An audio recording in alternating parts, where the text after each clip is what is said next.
Now, a News at 9 newsmaker interview. It is no secret the state of Arizona has money problems. There's more than $1 billion budget deficit, and we have learned today that the state has blown through $700 million in credit in less than 2 weeks.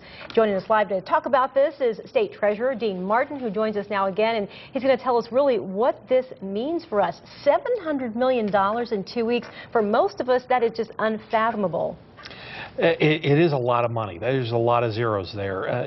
Basically, this is unfortunately what we predicted. We expected the state to be over $700 million in the red. It actually exceeded even our worst case scenarios. We barely got this line of credit in place before the state needed it. It's completely used it. This is basically the consequence of not balancing a budget for 3 years.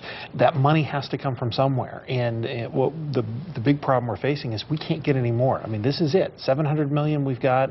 Another 500 internal, and then that's it. If they continue to spend money we don't have, eventually the state's going to start bouncing checks.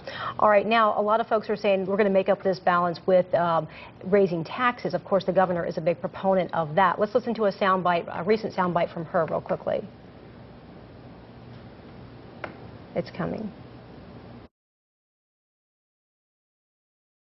It's probably very apparent now to the legislature and probably very apparent to the public that we are in desperate need of revenue. I mean, there's absolutely no possible way we can balance Arizona's budget unless we have additional revenue. Even with that revenue, we're going to have to do more major cuts. And if we leave it as it is today, I could go in, the legislature could go in, we could cut every government service in the state of Arizona except that which is mandated by the federal government, and we still would have balanced our budget. Is she right? Well, the problem is it's too late to raise taxes. Even if they got something on the ballot for this March, by the time you get it on the ballot, by the time it's voted on, even if it passes, it takes a while to implement. None of that money is going to come in time to help this year's budget. So this $1.7 billion shortfall could be as much as $2 billion by the beginning of next year. There's no panacea. There's no new money that's going to come in, even if you did raise taxes. What is a realistic effect of this budget shortfall? We're maxed out. We can't borrow any more money, at least not from Bank of America right now. What are going to be the effects? What are we going to see as citizens of Arizona? Well, you can't spend more than you make. I mean, you're basically at your limit. You've spent more than you made for 3 years, and this is the impact of this. You basically have to go back to a sustainable budget. It could have been 07. We could have frozen things at 07's levels, but that's too late now. We've got to really go back to 05 and say everybody gets what they got in 2005. That's about the only way we can solve this problem. And where are those cuts going to be? Well, it would be across the board, but primarily you've had new programs or expanded programs like all-day kindergarten. Can we really afford to do all-day kindergarten? So all-day kindergarten might go away? You may have to, well, not necessarily go away, but put it on pause. Pull out the old pause button like we had on the VCR and say, you know what, we can't do it now.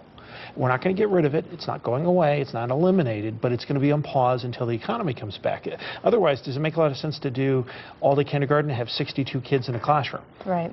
Now, a lot of viewers out there had questions, and some of them talked to us via Twitter tonight. Let's go to our first question from Twitter, and that is from J.D. Williams. He says, is cutting education funding a short-term Band-Aid, which I think you just answered this question, or something to continue that we will continue to expect for years to come? And if so, how many years do you think we're going to have to put that pause button on there? Well, the economy is starting to bottom out. That's the good news. We're going to start to see some recovery next year in 2010, but it's going to be very mild. This economy will not be back to where it was before this recession started for at least 3 to 5 years. So it's a while. Well, so yes, settle in. One more question. This is Randy Smith. He says, here we go. Okay, Reverend Smith, will you ask the treasurer what percentage of the state budget is discretionary spending and what percentage of that is addressable through these cuts you're talking about? Good question, Randy. Well, it is a good question. Only about 1/3 of the budget is purely discretionary, where they can do whatever they want. Explain what discretionary means to you as a Basically, the legislature could change it and the governor could change it at will. There's no real restrictions on it. Okay. 1/3 of the budget is voter mandated. In other words, the legislature has no control over it. You have to go back to the voters. Okay. And the middle third, the leftover third, is formula driven. In other words, you have some sort of formula that says if X number of people show up, this is how much you give per person. And so you've got to change that underlying formula, which is politically difficult.